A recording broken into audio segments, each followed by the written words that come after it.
So, good morning, everyone. Thank you so much for taking time out on a Saturday morning and joining us for this webinar. Um, on behalf of PL Wealth, I welcome all of you who joined us today for this webinar, and I hope we are able to bring some value to you in terms of what we're going to share today. So today we have two different market-linked debentures. One is linked to gold, and the other one which is linked to Nifty. Um, I'll share with you the key specs of that, and I will also showcase an Excel working in terms of how these MLDs normally perform. So we will share with you the entire working on how what happens when the initial observations change or the final observations change, etc. I'll give you a fairly good idea in terms of these MLDs work. So the first one is a gold MLD, which is 100% principal protected. This gives 150% participation on the performance of gold, but it is capped. So the maximum coupon that one can get out of this is 75%, which means gold performance of up to 50% is what can be, up to 50% of gold performance, and you get 150% participation. Over the next 3.5 odd years is what this particular structure will perform. Uh, the IRR at 75% works out to about 17.3%. The underlying index here is the MCX near month futures on gold. So for everyone who's joined here, just to take one step back and tell you how a market linked debenture works. In simple term, market linked debentures are a non-convertible debenture, and instead of a fixed coupon that you normally get in a non-convertible debenture, here the coupon is decided basis certain matrices, and the conditions that you see on the screen are what has to be fulfilled for the coupon to be determined. And how does this work? So to determine the coupon, there are two key um, numbers that we need. One is the initial gold level, which you see here, and the other one, sorry, one is the initial gold, gold level that you see here,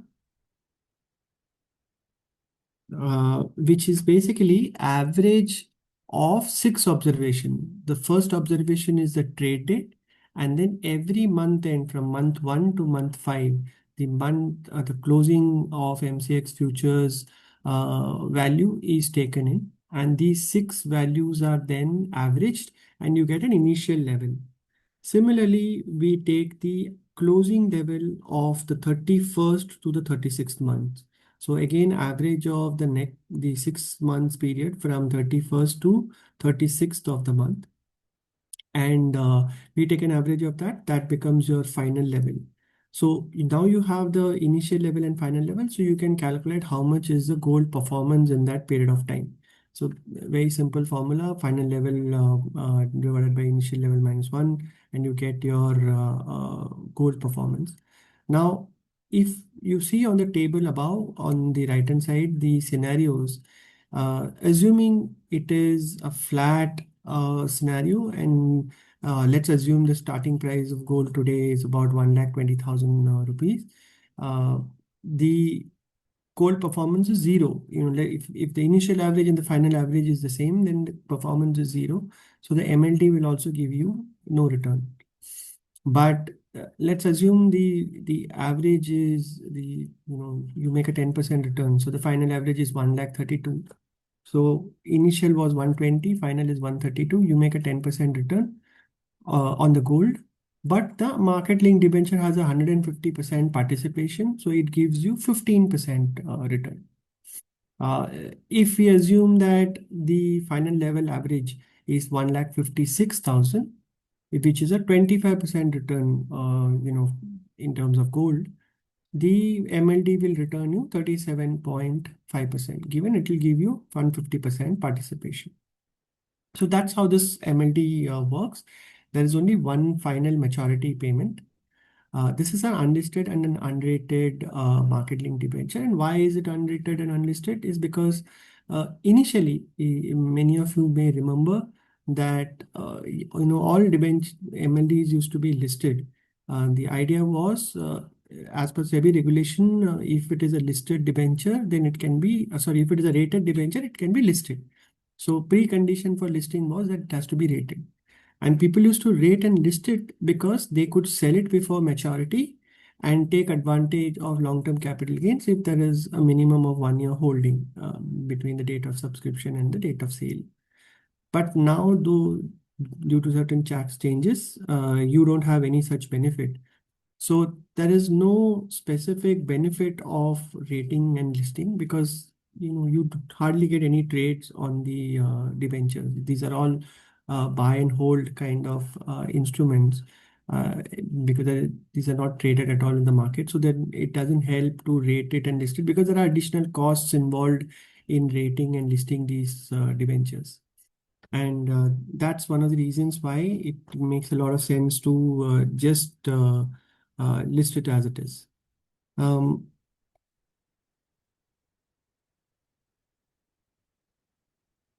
okay, so that's in a nutshell on the gold MLD. Um, so it's just to recap, it's a 36-42 month market link debenture. It is 100% principal protected on maturity.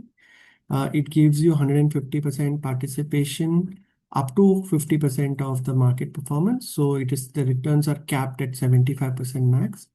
The payment happens at maturity. If the gold returns are negative, your principal is protected. You'll get your capital back. Um, the average level is the trade date and the average of the next 5 months closing. So the underlying is MCX near month gold futures. So you have the trade date and the closing value of MCX gold futures on the trade date. And then you have the average of the closing numbers of the next 5 months and you take the average number. Then you have the final level, which is 31st to 36th month. You calculate the gold performance and you get 150% participation on that.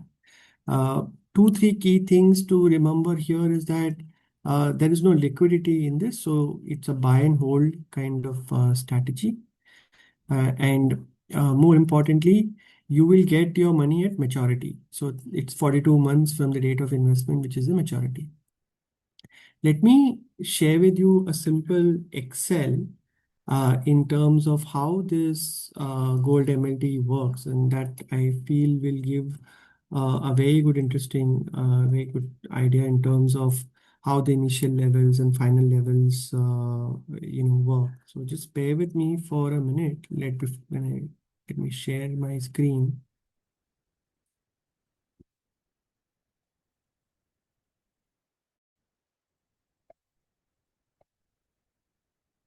So I've just shared my screen, and as you will see that it's a 36-42 month structure. Face value of the debenture is 1 lakh. The allotment date will be 28th of November 2025, which will be the trade date. The maturity will be 29th of May 2029, which is the 42nd month from the date of trade. And the scenario analysis is this: if gold returns are greater than 50%, your coupon is capped at 75. Gold return between 0 to 50%, you will get 150% participation. Gold returns are less than 0, then you get no returns and your principal is protected. Now let's assume that these are the trade dates: 28th of November, 30th of December. This is the next 5 month closing of MCX futures of month 1 to month 5. And I've just put certain arbitrary numbers here. These are just numbers. This Excel will be shared with all our is actually available with all our relationship managers. You can request them to share this, and you can actually put in any number and do a scenario analysis. So here I have taken 1 lakh 10, 1 lakh 20, 1 lakh 30, 1 lakh 40, 1 lakh 50, 1 lakh 60.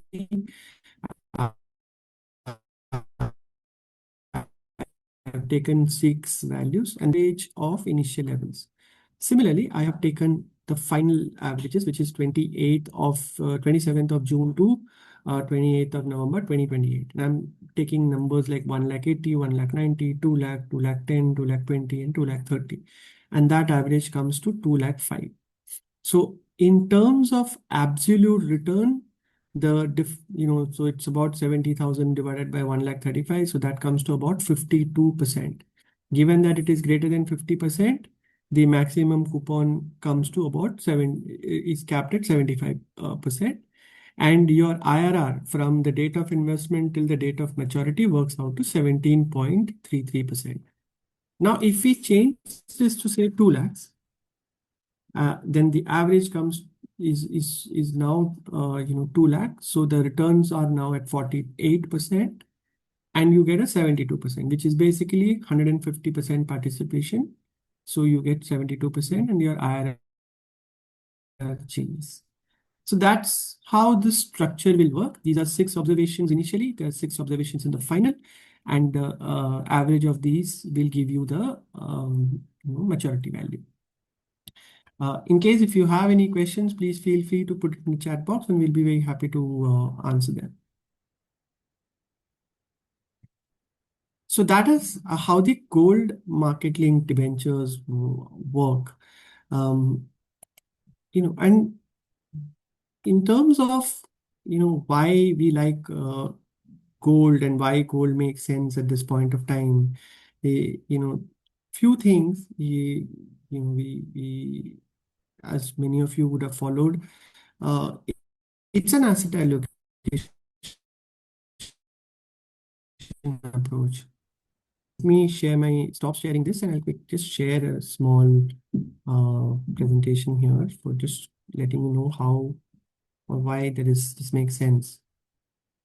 So if you look at, the asset class leadership here, let me make this full screen. You will see that right from 2010 to 2025, between equity, debt, and gold, you have different asset classes which are leaders in every calendar year. In 2010, gold was a leader. 2011, gold was a leader with 22.8 and 31%.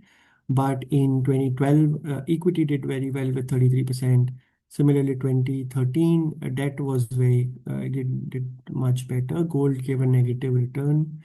2014, gold gave a negative return. 2015, gold gave a negative return. And then 16, 17, 18, gold was very average performer. 2019 again was a very good year for gold. 2020 was a good year. 21 was a negative.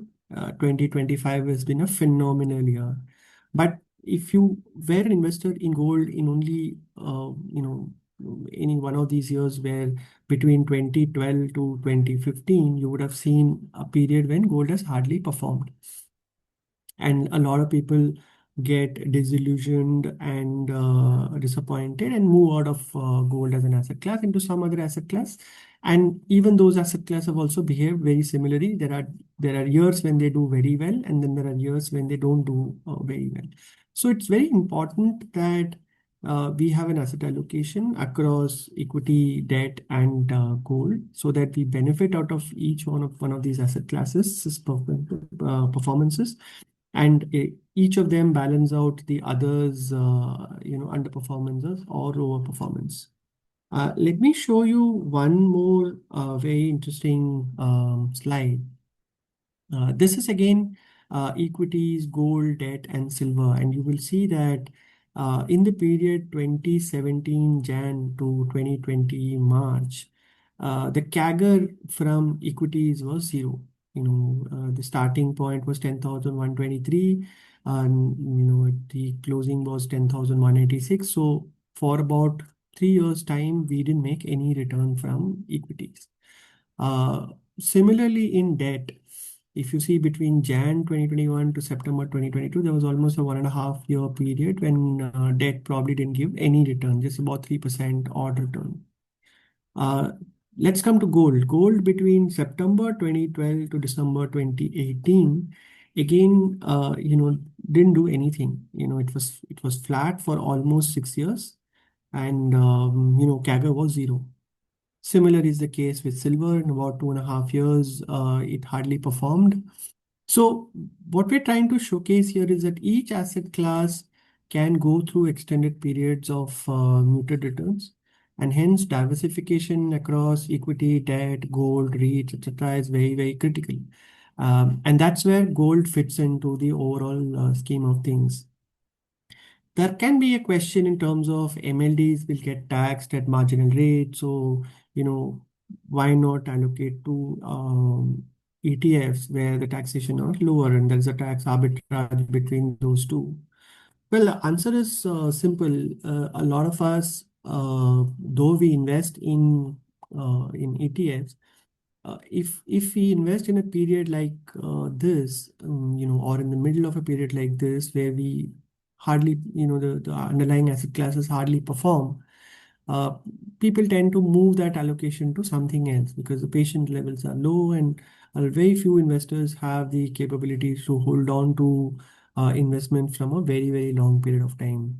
Uh, but when you do an allocation to gold across your asset, across your investment holding, then there could be 1 or 2 years of underperformance. But overall, when gold does, in a 20-year period, gold would have given you something like 13% compounded return. So it needs longer term investments.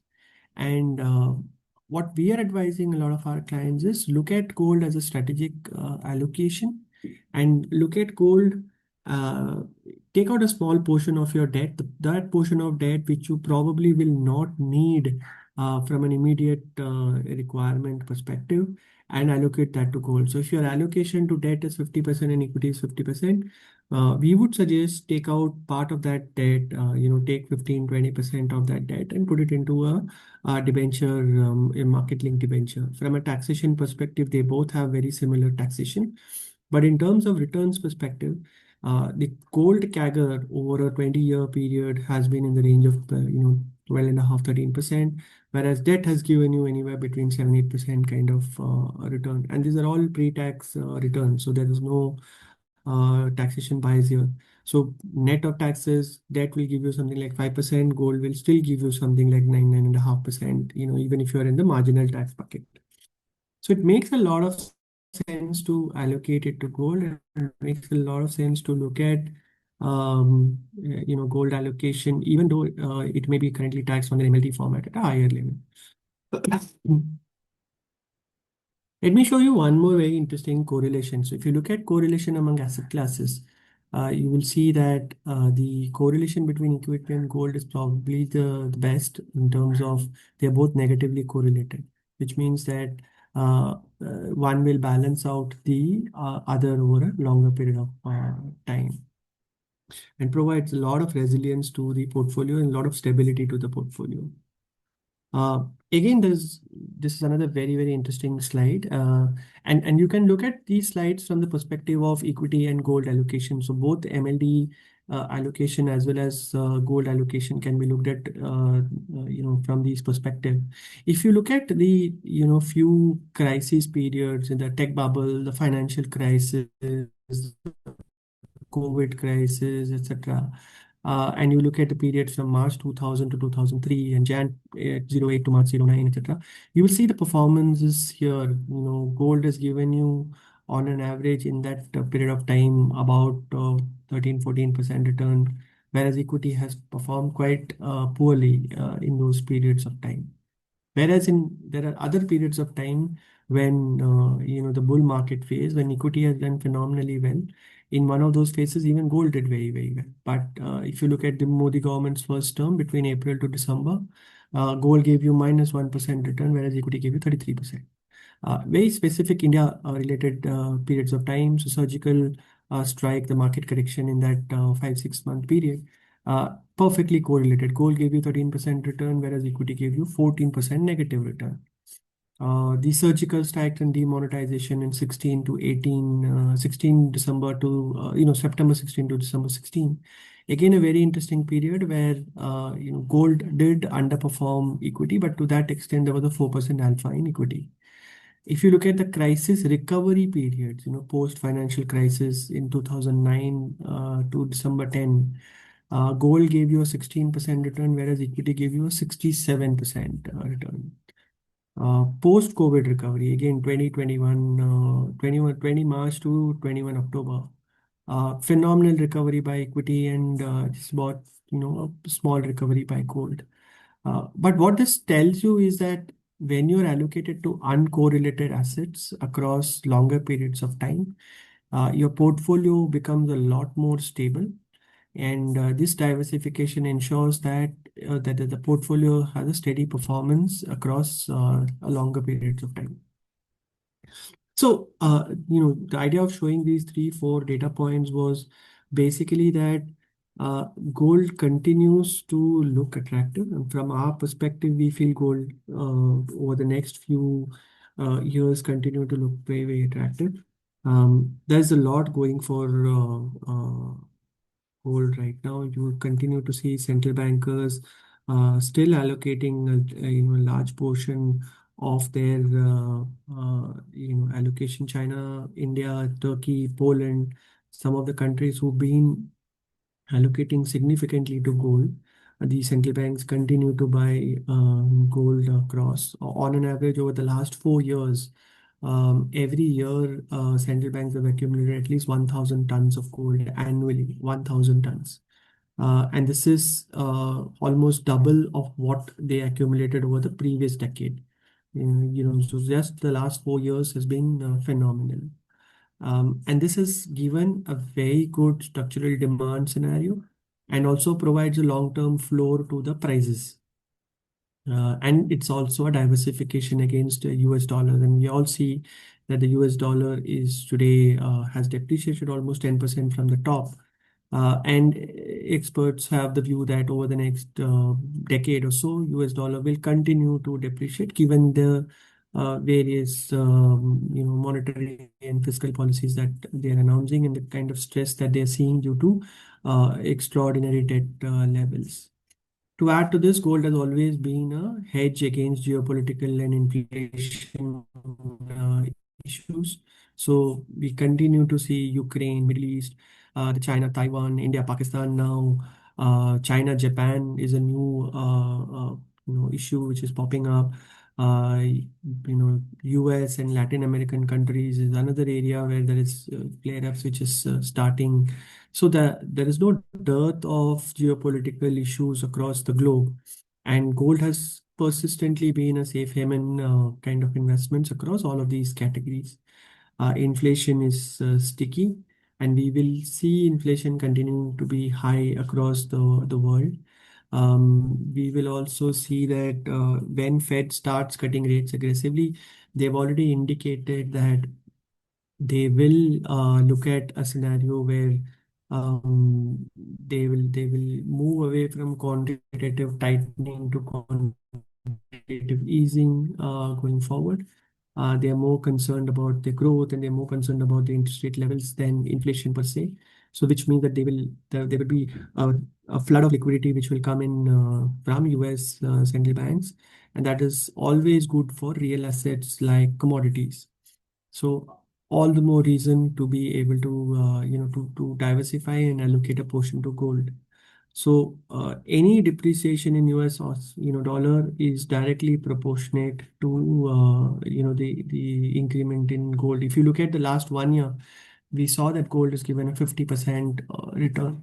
When you look at it from a US dollar perspective, it technically means that US dollars has lost 50% of its value as against gold. So if you're a US citizen and you used to buy uh, say 10 grams of gold for $100, today you'll be able to buy only 50 grams of gold for $100 because the prices have moved up by 50%. So that's a fairly significant depreciation from a US currency perspective, which is great from gold perspective and great from emerging market perspective because we are already diversifying into gold.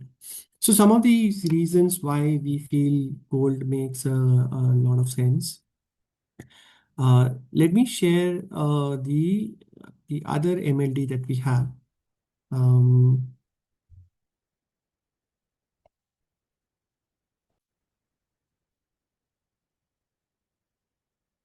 So this is the Nifty linked market linked debenture. This is again a very similar structure. This is a 100% principal protected structure. Um, Here we don't have any upward capping. So this is a 140% participating structure with no capping. So irrespective of what the market return is, you will get 140% return. So if you look at the scenario on the right hand side, if market gives you 10% return, you make 14%. If market gives you 40% return, you make 56%. If market gives you 100% return, you make 140%. And there is no upward cap. So no matter whatever is the upside of the equity in the Nifty, you will get a 140% participation uncapped. But all other specs are very similar. So this is a 36-42 month structure, payment at maturity. It is, again, the trade date plus average of next 5 months for the initial observation, and the 31st to 36 month observation for the final level. So between these two, you get to calculate the Nifty return, and 140% of participation is what you get on the Nifty performance.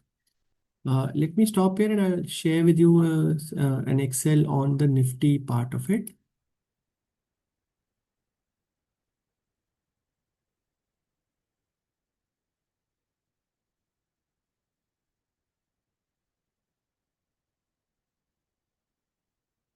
So this is a simple Excel where let me make this one small change. So let me make a small change. Okay, so this is a 36-42 month structure with the Nifty 50 futures. So in the gold case, it was MCX near month future. In the Nifty's case, it is Nifty 50 future. Um, we assume that the allotment date is 28th of November and the maturity date is 29th of May, given that both the structures are 36-42 month structure. Again, I've taken in the trade date and the first 5 months. So I'm taking in certain assumptions here. 26,000 as the starting level of Nifty closing value, and then 27, 28, 29, 30, 31 as the closing values of month 1 to month 5. This gives us an average of 28,500 as the initial average. We look at the final level, which is 31st month to 36th month. And I've again assumed certain averages of 40,000, 43, 45. These are again arbitrary number. Just to make matters interesting, I've taken a steep fall in the 36th month. I've taken 25,000 as an observation. So my overall, average comes to about 40,500. And my absolute return on a Nifty perspective is 42%. And from a market linked debenture, it is 59%. So my XIRR from date of investment to date of maturity comes to 14.15. If at all on maturity it continues to stay at 40,000 and doesn't change much, again, here you will see that the value goes up to 71%. The XIRR goes to 16.6%. As I said, there are no cap. If we assume that there are phenomenal uptick continues on Nifty and it becomes, the average comes to 51,000, and you will see that there's a marked difference between these averages between 28th of November and your overall average, because it's taking in the last 5-6 months average. You still make 112% return on the Nifty performance and an XIRR of about 24%. Um, just a small trivia here, over the last 23 or 24 years, the index has given you something like 14-15% kind of CAGR. So this kind of CAGR is a phenomenal number from an overall perspective.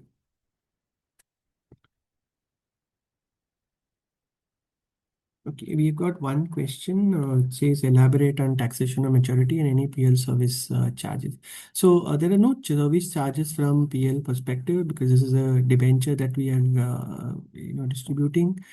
So investors will buy a debenture at face value of 1 lakh, and basis the calculation that I shared with you, whatever is the return is what they will make on maturity. From a taxation perspective, the taxation is at marginal rate. As I've highlighted, this is a non-convertible debenture. And as per the current taxation, they will get taxed at the marginal rate of the investors. So you will get taxed at your tax slabs. We are assuming that all of you are in the highest tax slab, so it will be 30% plus a charge, etc. So that's where it is, and hence we suggest that you should look at these debentures as a debt replacer, given that any conventional debt will also be giving you a very similar taxation profile. So you should diversify into some of these market linked debentures for a performance alpha here as compared to Nifty or gold. So the advantage here is you get to participate in market returns, but at the same time have a principal protection at the bottom in case if the things don't go as per your plan.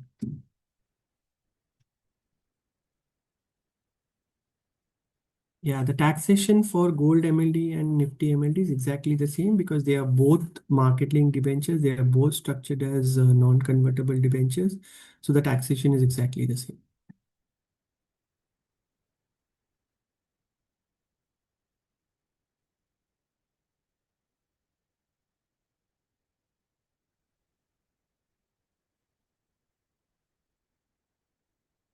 Any additional questions? Would you like me to share the Excel again, or any points that you would want me to cover? Very happy to do that part.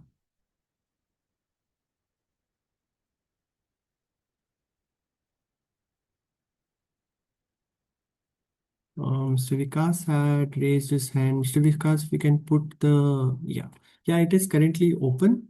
The subscription opens on 24th of November and closes on 27th of November.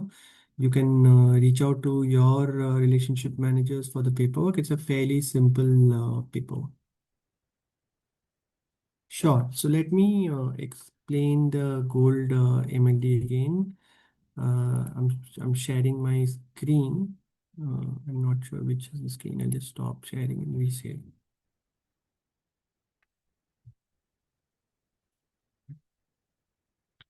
Okay, so here goes. So this is, as I said, a 36-42 month market linked debenture. It's 100% principal protected at maturity.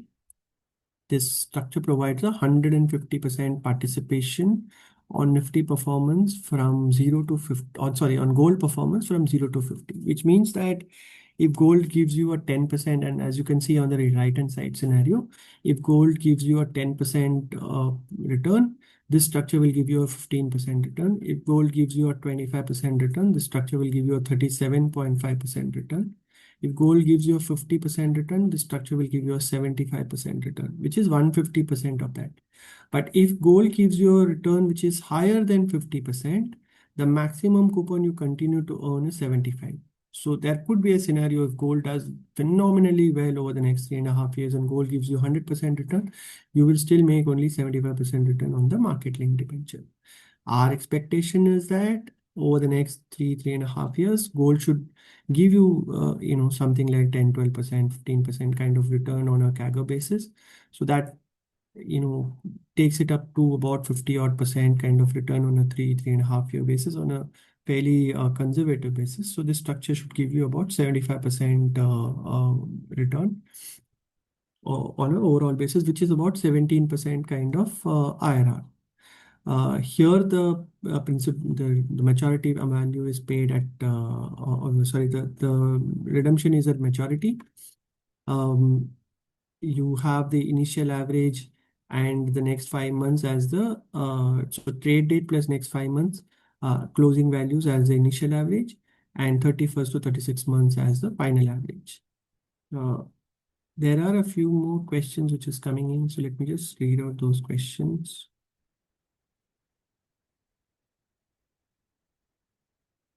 Okay. So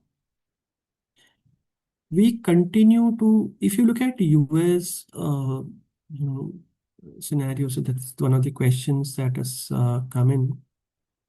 Okay, before I take the question, then maybe, for the sake of Mr. Vikas, let me also stop the sharing here and I will show you the Excel working also so that, uh, you know, Here is clarity on how the structure works. So this is the gold MLD as I shared.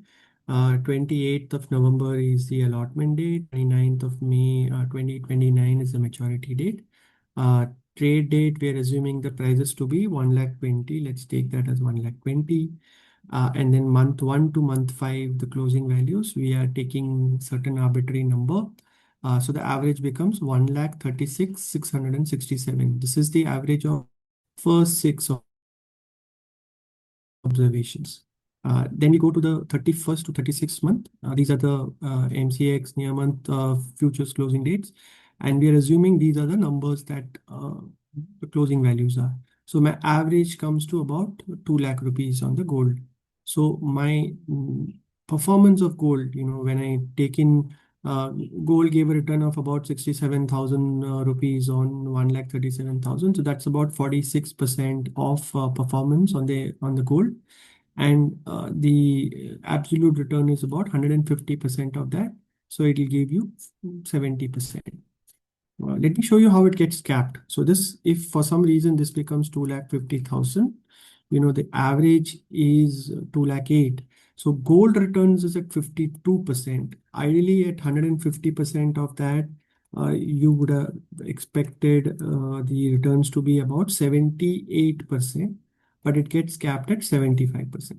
If this becomes 3 lakhs at majority, you would have ideally made 59% on the absolute side, which means on a conventional term, it should be 87% with 150% participation, but the capping is at 75. So this is what you will get in the structure.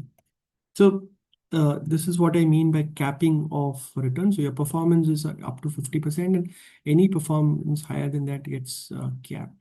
But still a very, very attractive IRR. And our view is that gold will continue to do very well over the period of time. So come back to the two questions, how do you see US dollar movements will influence price of gold in the next 36 months? We feel that US will go through certain um, stagflation kind of scenario next year, primarily for 2 3 reasons. We see the Fed uh, will cut rates over a period of time because that's compulsion rather than anything else. And given that compulsion, any rate cut now will probably not get translated into the market. The market will continue to demand higher rates from US, and that will fuel inflation. And any inflationary scenario in dollar is always positive from a real assets perspective. So gold, silver, all kinds of commodities will do very, very well at that period of time. And so over the next 3 4 5 years, we feel that will be the scenario with US dollars. We are already seeing a fairly large movement of dollars from US to other asset classes and other countries. We have seen that movement happening.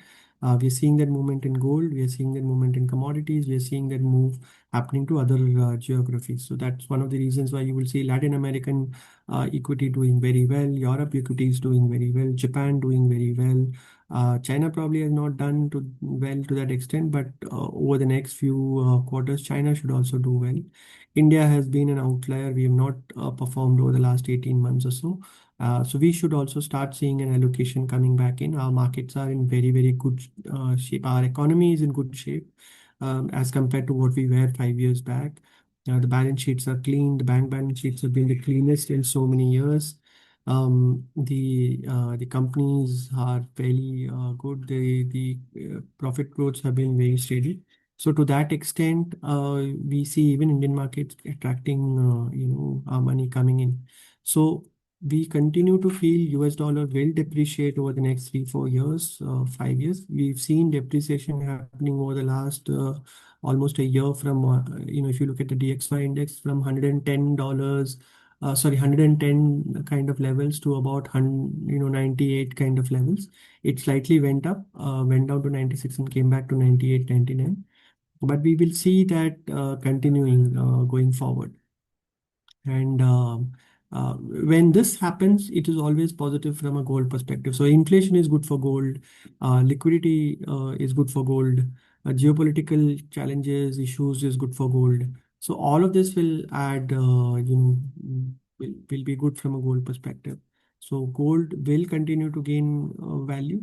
Gold will continue to be, more central banks will allocate. We are seeing good ETF demands coming in across the globe on gold. So gold will do very well. As a house, we are bullish on gold. Our portfolios, our multi-asset portfolios have almost 25% kind of gold allocation. So we are aggressively, allocating gold in all our clients' portfolio. What will be the trade date for both the MLDs? The trade date for both the MLDs will be 28th of November. And that's why I've taken 28th of November as the trade date.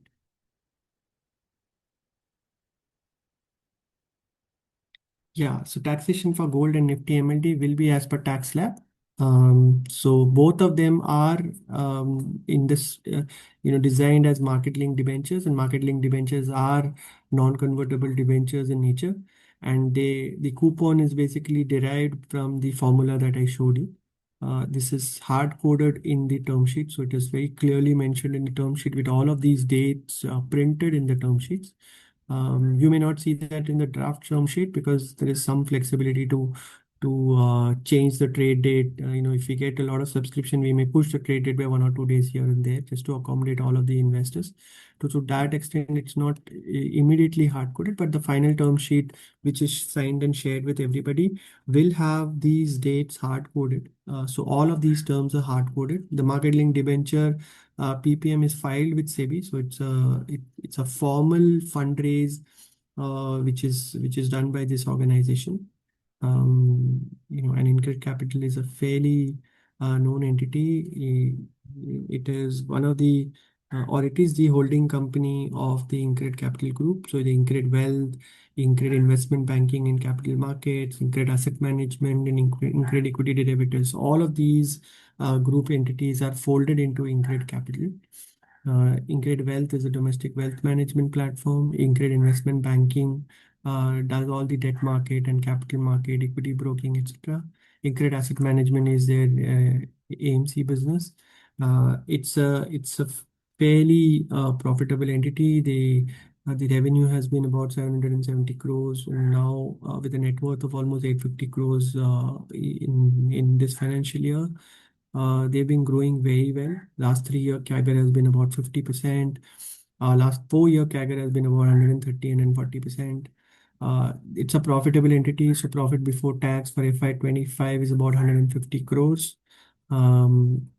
It's not rated primarily because it doesn't need to be listed, and there is a cost involved for rating and listing, and it doesn't benefit anyone because A, there is no liquidity which happens on the exchanges on these, and two, there is no tax benefit in these structures, and that's one of the reasons why most issuers now don't list and rate.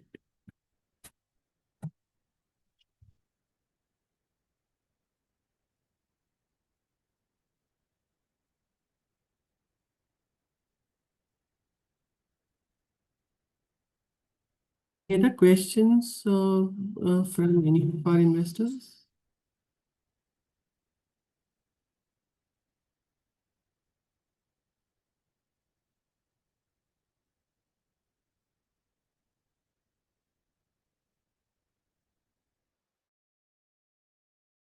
Okay, there's one more question from Mr. Iyer. It says, there is a global recessionary trend being predicted post March 2026 due to tariff war unless it's resolved ASAP. In such a scenario, as investors, how do we balance our portfolio as there is significant volatility in the market?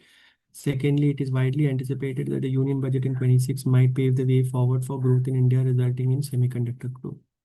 Okay, so let me try and answer this question. So if you look at India per se, our economy has been fairly, very stable. If whether you look at inflation, which is at probably one of the lowest levels, CPI seems to have bottomed out. The monsoon has been relatively decent. Our GDP growth has been in that 6.5, 7% kind of range. Uh, Most lead indicators are pointing towards recovery, whether it is September PMI, which is around 60.9, or both credit growth and deposit growth, though it is muted. but it has been relatively stable over the last 6-8 months. With this GST 2.0 changes and the tax benefits in the budgets well. And so there is a lot going on for our economy. Probably over the last 5, 7, 10 years, this specs of our economy is probably the best. It's fairly robust.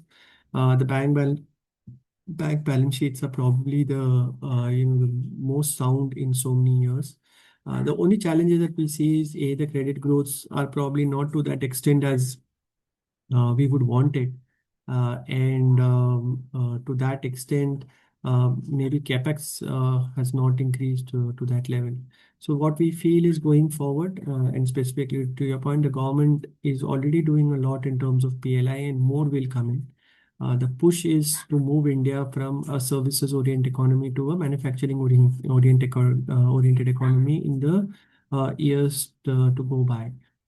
We are already seeing, our electronic productions doing very well. We are now a net exporter there. We are already seeing, some very interesting trends coming out of the defense segments where we are exporting some of our defense products outside. We've also been a general exporter on pharmaceuticals for a very long period of time.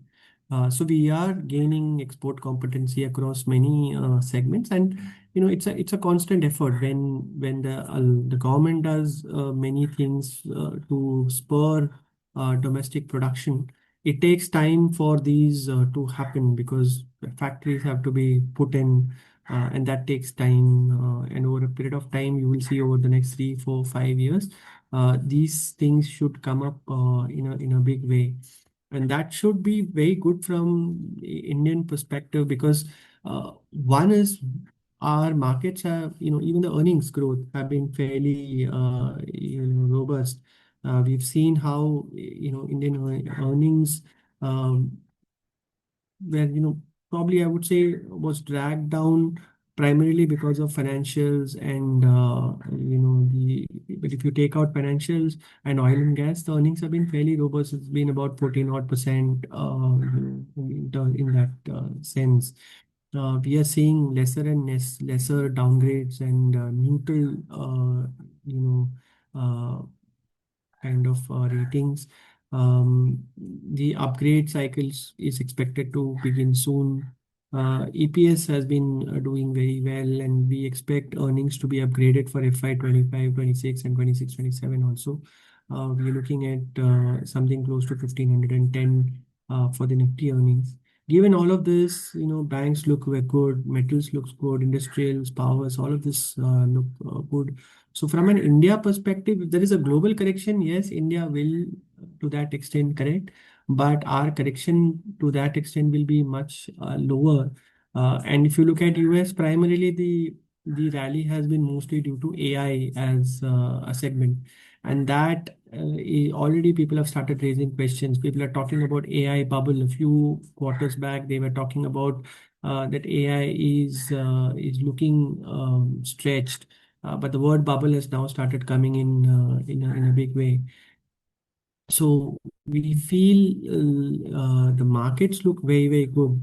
At the same time, uh, if globally there is a correction, we could correct to some extent, but our fundamentals look very robust. So 2026 uh, or the years later, we don't see too much challenges from Indian markets perspective. We are due for a upgrade, and that should come in. And as dollar continues to depreciate due to US policies, we will see constant flow of money coming to countries like India, especially in emerging markets, and we are pretty positive on that.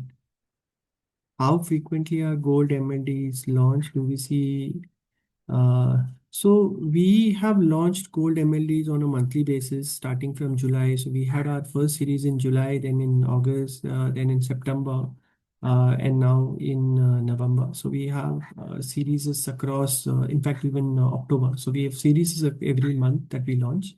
Um, we we don't foresee silver MLDs anytime sooner because we don't see the kind of volumes that is needed to have a stable market linked debenture in silver as compared to gold.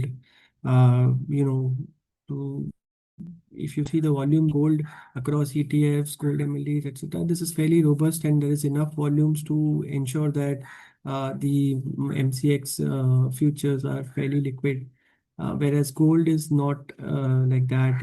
It's very volatile. And you would have seen how gold, silver reacted in October when there was a very heavy flow into the ETFs, and we saw they're trading at significant premium. So any small change in silver, even globally, has a lot of challenges from supply perspective. So we would avoid silver MLDs for the time being until we see fairly robust silver volumes. But gold is something that we continue to launch every month.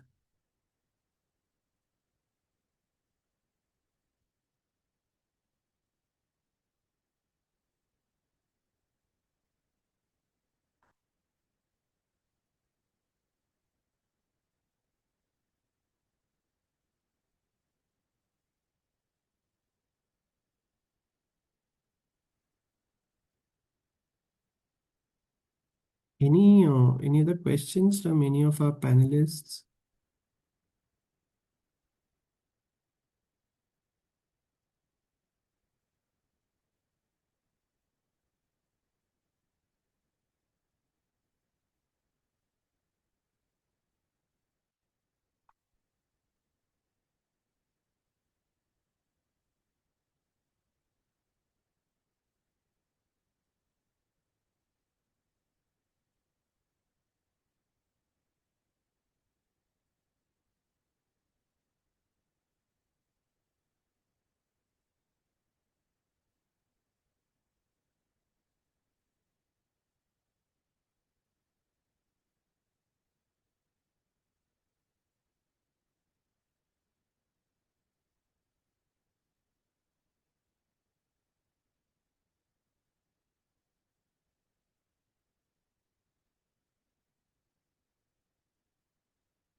Since we don't have any further questions, thank you everyone for taking time out on a Saturday morning and joining us for this webinar. I hope there is one question which I think is coming in from one of our guests. I'll request you to please put in your question on the chat box, please, if you have access to the chat box.